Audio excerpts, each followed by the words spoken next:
Instruction prompting ఇవన్నీ కూడా మిగతా ప్రాంప్టింగ్స్ లాగానే ఉంటాయి. So giving explicit constraints and specific direction to how the output should look or behave. This about the controlling the format and boundaries. So write a list of 5 healthy snacks. Do not use numbers.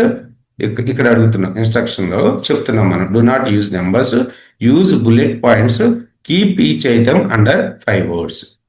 So keep each item under the 5 words అని చెప్పి అడుగుతున్నాం. ఇది instruction prompting. ఏంటి, right ఏ 5 list healthy snacks అని చెప్పనుకోండి, కానీ మనకి 5 healthy list ఒక్కొక్క item తీసుకుని దాని గురించి ఎక్స్ప్లెయిన్ చేస్తుంది. అలా కాకుండా మనం ఏం అడుగుతున్నాము, సో యూజ్ బుల్లెట్ పాయింట్స్ ని యూజ్ చేసుకోమని చెప్తున్నాం. అలాగే keep each item under the 5 words. ఒక్కొక్క హెల్దీ ఫుడ్ లో 5 items 5 words ఉండాలని చెప్పి అడుగుతున్నాం.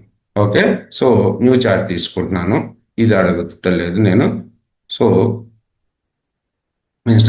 డైరెక్ట్ గా ఇది అడిగేశాను, 5 హెల్తీ స్నాక్స్ అని చెప్పి. ఇది క్లియర్గా ఇస్తుంది, Greek yogurt with berries.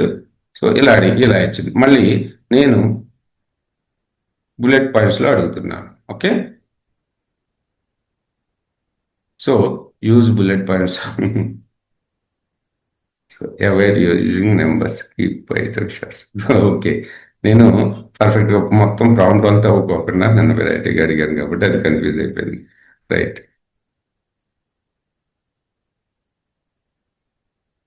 Apple slices, peanut water. Okay, ఇది మంచి హెల్దీ ఫుడ్ అంట.